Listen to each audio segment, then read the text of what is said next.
Bonjour à tous et bienvenue sur la base de loisirs de Saint-Nicolas-de-la-Grave. Bonjour à toi Hugo, bienvenue sur ta première mission.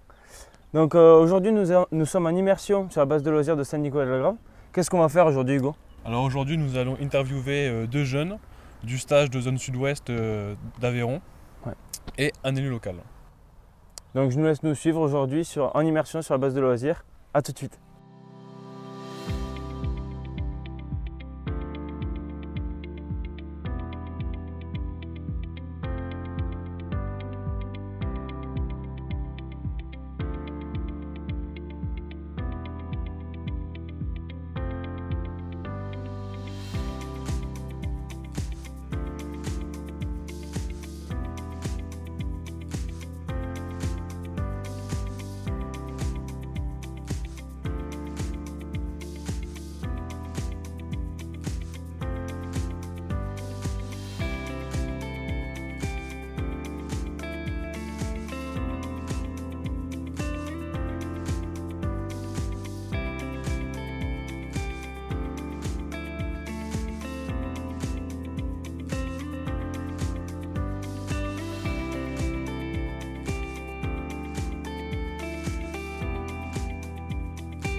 Bonjour Amaya, est-ce que tu pourrais te présenter s'il te plaît, ainsi que la discipline que tu pratiques? Ok, du coup, moi, je m'appelle Amaya Irazoki. Je fais de la rame depuis maintenant presque 4 ans. Et du coup, voilà, aujourd'hui, je suis en stage ici, un stage interligue pour faire de l'aviron, du coup. Parfait. Pouvez-vous nous dire la discipline spécifique que vous pratiquez dans l'Aveyron? Alors, j'ai un club qui propose différentes disciplines telles que l'aviron de mer, l'aviron de rivière et le beach rowing aussi. Du coup, j'ai eu de la chance de tester un peu tout, de faire différents championnats, que ce soit en rivière, en mer et en beach du coup. Et je dirais pas que je suis vraiment spécialisée dans un domaine en particulier, mais surtout que je touche à tout de manière générale. D'accord. Vous évoluez à haut niveau dans votre discipline. Comment vous gérez les attentes ou les pressions liées aux compétitions? Alors c'est vrai que c'est un petit peu difficile à gérer, mais j'ai de la chance du coup dans mon club d'être avec ma sœur jumelle. Et du coup ce qui fait qu'on est les deux au même niveau. Et on gère du coup tout ce qui est pression, entraînement ensemble. Donc c'est déjà beaucoup plus simple à vivre. Et il y a aussi une certaine entraide qu'on a entre les deux, même si c'est pas toujours facile. Voilà, on se motive tous les jours et on sait qu'on a des objectifs à atteindre et qu'on va tout faire pour y arriver. Donc voilà, et on a de la chance aussi d'avoir d'excellents coachs, que ce soit au club ou même ici sur le stage, qui nous aident du coup à atteindre la performance. Pourriez-vous nous partager des moments de joie ou des moments compliqués que vous avez eus? Pour parler des moments de joie, bon, il y en a eu beaucoup, c'est vrai. Je parlerai notamment de la fois où on a fini championne de France de beach rowing du coup cette année avec ma sœur. C'est vrai qu'on est arrivé dans cette discipline sans vraiment savoir qu'est-ce qu'on faisait là. Et en fait, il s'est avéré qu'on a fini championne de France et Pour nous, ça a été vraiment quelque chose d'incroyable. Beaucoup d'émotions ce jour-là, mais voilà, on savait qu'il y a eu beaucoup de travail derrière. Et je peux parler aussi des championnats de France Rivière, où on finit à la 7e place avec une très jolie finale B. Voilà, pour nous, c'était nos premiers championnats de France Rivière. Et très très contente d'avoir pu faire ce résultat-là, même si c'était peut-être pas le résultat qu'on espérait, c'était déjà beaucoup pour nous. Et pour parler des choses un peu plus tristes, notamment le championnat du monde, on a réussi à se sélectionner en équipe de France l'année dernière, toujours avec ma sœur en double junior femme, pour du coup participer au championnat du monde de beach rowing. Et il s'est avéré qu'en demi-finale, on s'est retourné.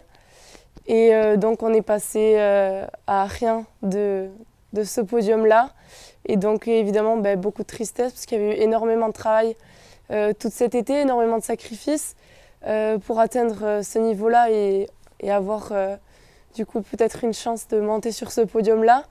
Voilà, beaucoup de déception, beaucoup de tristesse, mais on a eu de la chance aussi d'avoir un club qui nous soutenait à fond, et on s'est rendu compte que c'était pas tous les rameurs qui avaient la chance d'avoir un club comme ça. Donc voilà, on a su rebondir et avoir de nouveaux objectifs. Parfait. Pour conclure, les Jeux Olympiques approchent à grands pas. Vous comptez les regarder ou y assister? Alors, je sais pas trop pour le moment. Évidemment, les regarder, ça c'est sûr. Y assister, je sais pas. Paris, c'est un peu loin de chez moi. Je suis au sud-ouest de la France, donc ça fait un peu loin. Mais évidemment, bien sûr que j'aimerais y assister. Hein. Mais bon, ça, on verra sur le moment. Mais ça, c'est sûr qu'on sera devant la télé à regarder les JO. Ça, c'est sûr. Et une pensée pour 2028? Une petite pensée, forcément. Je sais pas où est-ce que je serai en 2028. Pourquoi pas en beach rowing? Pourquoi pas en rivière? On verra bien là où j'arriverai. Parfait. Voilà. Merci pour cette interview. Merci à vous.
Bonjour Dominique Sardin, Bonjour, merci de nous accorder cette interview. avec plaisir. Est-ce que vous pouvez vous présenter et nous expliquer, nous présenter la base de loisirs? Alors, je suis donc Dominique Sardin, je suis vice-présidente au conseil départemental. Je suis élue du canton de Montèche, mais je suis surtout en charge de l'éducation, c'est-à-dire les collèges, l'enseignement supérieur, c'est-à-dire le centre universitaire, et le sport. Donc en partie cette base de Saint-Nicolas avec ma collègue Madame Christiane Lecor. Cette base, vous avez vu, c'est un environnement particulièrement magnifique qui accueille plus de 30 000 personnes par an. Ouais. On accueille surtout des scolaires en temps scolaire, des classes vertes, des classes de découverte. On accueille aussi des centres aérés et des colonies en dehors des vacances scolaires. Et puis on accueille beaucoup de stages sportifs ou des stages associatifs. Et l'été, cette base est ouverte à l'ensemble du public tarn-et-garonnais pour pouvoir venir se ressourcer un petit peu dans un cadre verdoyant avec un magnifique plan d'eau et toutes les infrastructures pour accueillir au mieux tout le monde. Est-ce que vous pouvez nous parler des types d'installations et d'activités qui sont déjà présentes sur la base et ce que vous prévoyez d'améliorer pour que ce soit encore plus attrayant? Alors oui, c'est déjà pas mal, mais on veut encore faire mieux. On va toujours faire mieux. Tu as complètement raison. Aujourd'hui, ce que l'on a, c'est que cette base, en fait, elle a un centre d'hébergement, c'est-à-dire qu'on peut dormir sur place, se restaurer sur place avec un très bon cuistot. On a des salles pour faire des activités, on peut faire des activités vidéo. On a une salle de musculation qui est relativement récente parce que les clubs, quand on fait du sport, maintenant il faut faire de la muscu. Et puis on a diverses activités possibles. On peut faire du VTT, on peut faire du tir à l'arc, on peut faire de la course d'orientation, on peut faire du foot ou du rugby parce qu'il y a des terrains pour ça. Qu'est-ce qu'on peut faire encore? Il y a un sentier ornithologique très intéressant. On peut faire de la pêche, il y a un parcours de pêche. Enfin voilà, et puis après on peut aller faire du tourisme puisqu'il y a beaucoup de choses autour. Et puis bien évidemment le confluent, qui est le confluent du Tarn et de la Garonne, pour pouvoir faire toutes les activités nautiques, que ce soit de l'aviron, que ce soit du canoë-kayak, que ce soit du paddle, que ce soit de la voile, enfin tout ce qui a trait à l'eau, on peut le pratiquer ici sur cette base. On peut faire diverses activités, donc ça c'est... Tout à fait, donc c'est ce qui est intéressant pour les clubs de sport, c'est que un club qui vient pour sa propre activité peut quand même avoir d'autres activités autour pour un petit peu changer et créer un vrai esprit de groupe. Et du coup, malgré tout ce qu'il y a déjà de mis en place, qu'est-ce que vous rajouteriez ou modifierez pour que ce soit plus attrayant encore? Alors, on a une piscine. On avait une piscine. Il y a une très grande piscine ici, mais qui a 40 ans. Donc cette piscine n'est plus utilisable correctement au niveau sécurité, c'était plus le top. Donc on est en train de réfléchir pour refaire un endroit pour se baigner, parce que quand on va dans une base de loisirs, en général on veut avoir, surtout ici où il y a de l'eau, on veut bien essayer de se tremper. Donc on réfléchit sur le fait de refaire une piscine, mais peut-être un bassin plus petit qui pourrait s'ouvrir. Donc ça voudrait dire qu'il pourrait être ouvert plus que l'été. On essaie de tabler sur une ouverture qui pourrait être des vacances de Pâques aux vacances de Toussaint, justement pour accueillir les groupes, parce que c'est toujours bien aussi quand on fait une activité de pouvoir se délasser dans l'eau, mais aussi pour apprendre à nager. Parce que nous avons le conseil départemental comme compétence le savoir nager. Il faut que les élèves de 6e sachent nager, donc ça pourrait se faire ici. Et à côté, pour être un peu plus grand public, on est en train de réfléchir si on ne ferait pas un vaste parc avec des jeux d'eau. Voilà, ce que l'on appelle les jeux d'eau, pour pouvoir se rafraîchir, puisqu'il fait de plus en plus chaud, on a des étés qui sont quand même de plus en plus chauds, et donc proposer ces nouvelles activités-là. Et puis on réfléchit à d'autres choses, est-ce qu'on ne ferait pas un gymnase, est-ce qu'on ne refait pas les terrains de sport d'une façon un peu plus... Enfin, ça fourmille. Il y a de la place. Il y a de la place, il y a effectivement beaucoup de place, et puis on veut que cette base soit bien vivante et puisse accueillir le plus grand nombre, parce que c'est un espace particulièrement attractif. Ici on vient, on risque rien, les enfants ne risquent rien, tout est présent sur le site pour ne pas avoir besoin d'aller ailleurs. C'est mis en place de sorte à ce que ça se passe le mieux possible. Tout à fait. Et du coup sur la piscine, ce ne serait pas une rénovation, ce serait la fabrication d'une nouvelle piscine? Ouais, alors la rénovation, ça paraît... Alors il y a un bureau d'études actuellement sur le coup, ça paraît compliqué. Donc tout est ouvert là, ils sont en phase d'études, donc on attend de voir, on a pensé aussi pourquoi on ne peut pas se baigner directement là aussi, sur le confluent, mais c'est de l'eau qui court, c'est un petit peu plus compliqué, c'est pas un lac, enfin, tout est à l'étude actuellement, on n'a pas encore pris de décision. On peut mettre aussi des jeux d'eau dans l'eau, c'est-à-dire les trucs gonflables, là ça se fait beaucoup. Oui, ça se fait pas mal, voilà, tout ça est à l'étude pour faire qu'on puisse accueillir du monde, puisque l'été ici c'est ouvert, donc il y a plusieurs activités possibles.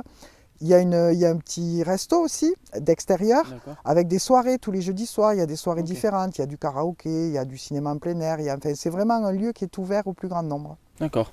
Et quelles mesures sont prévues pour assurer l'accessibilité et l'inclusivité de la base de loisirs en tenant compte des différentes populations, notamment les personnes à mobilité réduite par exemple? Oui, alors c'est déjà une base qui a fait un effort en ce sens-là. Enfin, alors un effort, c'est pas un effort, c'est quelque chose qui devrait être tout à fait naturel. Donc tous les chemins sont accessibles, y compris pour aller jusqu'à l'ornithologie. On a un ponton de pêche qui est aussi accessible aux personnes à mobilité réduite, hein, qui est validé par la Fédération de pêche, donc ça c'est très important. Les équipements, que ce soit la salle de restauration ou les équipements pour dormir, sont aussi accessibles.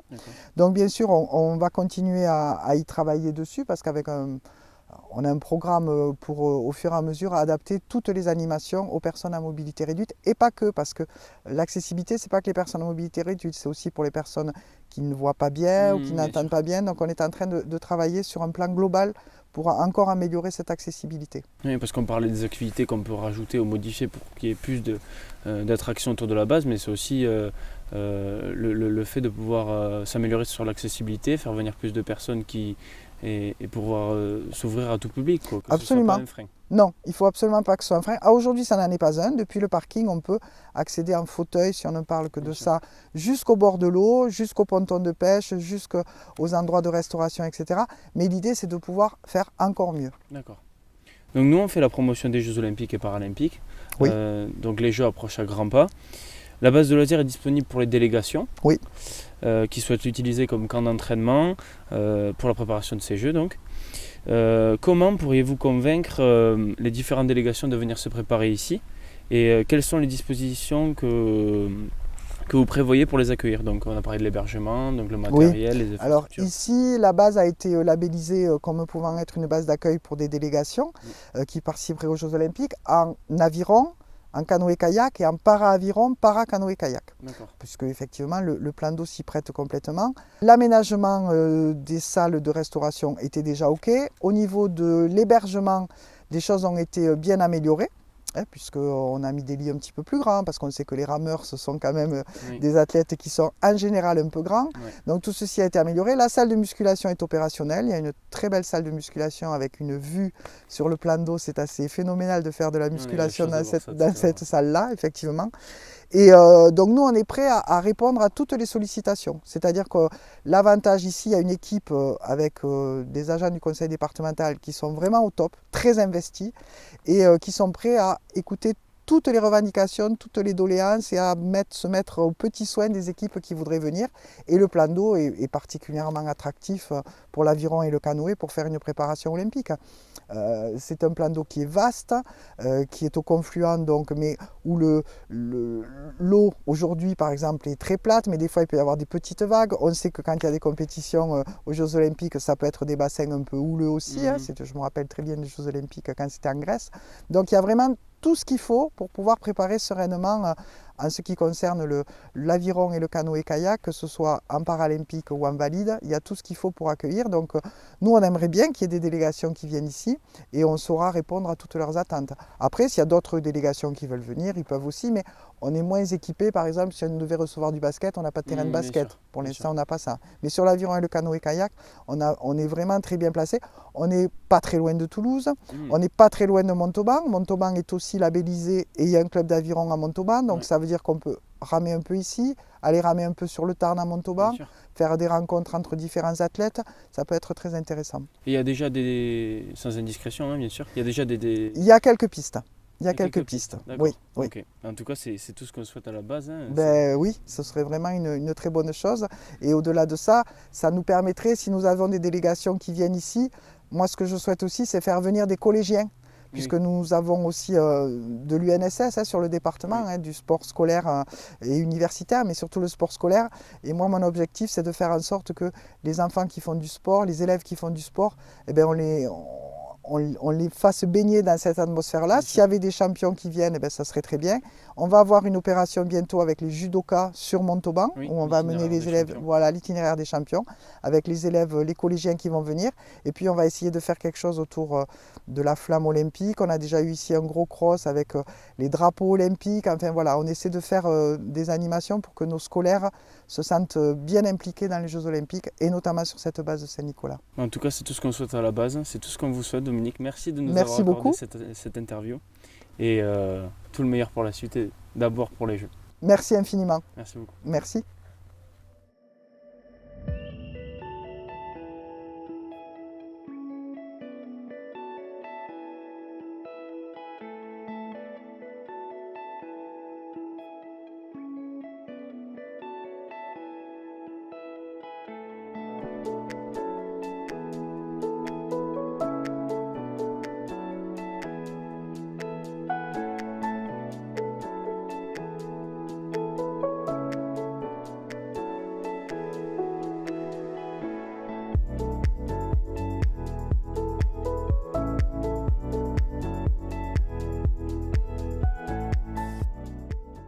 Bonjour Loris. Bonjour, Pourrais-tu te présenter s'il te plaît ainsi que ton parcours? je m'appelle Loris Cluzel, j'ai 15 ans et je suis à l'Union Nautique Montalbanaise depuis maintenant 3 ans. Super. Alors tu évolues à haut niveau dans ta discipline. Comment tu gères les attentes, la pression par rapport aux compétitions? Plutôt bien, on arrive à parler avec les coachs, tout ça, même si c'est compliqué, on a plutôt une bonne pression mais c'est surtout une bonne adrénaline, on se sert pour rebondir pendant les compétitions. Comment se passe le stage que tu fais en ce moment? Plutôt bien, on a de bonnes conditions, c'est un bon plan d'eau là où on peut faire beaucoup de kilomètres. D'habitude il y a un peu plus de vagues, mais là on a de bonnes conditions, il y a une bonne ambiance et les coachs sont sympas avec nous, donc tout va bien. Est-ce que tu pourrais nous partager quelques réussites ou moments mémorables que tu as pas eu? L'année dernière, on fait 3e au championnat de France mer à Brest et je suis 4e au championnat de France en double J16 homme. Et au contraire, est-ce que tu as connu des échecs, des moments difficiles? Là en début d'année, j'ai eu plutôt des moments un peu bas qui m'ont pas, ça m'a pas plu, donc on essaie de rebondir grâce à ça et de toujours aller vers le haut. Et comment tu les surmontes ces moments-là? En parlant avec mes parents, mon coach, tout ça, on arrive à bien communiquer et c'est plutôt facile à remonter après. Pourrais-tu nous donner un aperçu des événements spéciaux ou des objectifs qui vont arriver? Là du coup en ce moment on prépare la RS1, c'est une compétition qu'on prépare avec la zone, donc l'Aquitaine et l'Occitanie, où on va se sélectionner pour le match France-Angleterre qui se déroulera à Vers-sur-Marne sur le bassin olympique. Là où c'est l'objectif de tous les cadets, donc J15 et J16. Et on essaie de tout donner pour ça depuis le début de l'année. Pour cette compétition, tu es confiant? Pour l'instant, oui, on va voir ce que ça donne. J'espère être dans le meilleur bateau pour avoir ma place en équipe de France. Et pour finir, les Jeux Olympiques approchent à grands pas. Est-ce que tu comptes les regarder ou être sur place directement? Du coup, oui, j'ai mes billets. Avec mes parents, on va aller voir ça. Et j'ai plutôt hâte d'y aller. Ça va être un beau spectacle. Est-ce que tu as une pensée pour ceux de 2028? 2028, c'est encore un peu proche. Je penserais plutôt à 2032, même si là aussi, ce serait un peu ambitieux. Mais on perd pas de vue les JO. Parfait, merci.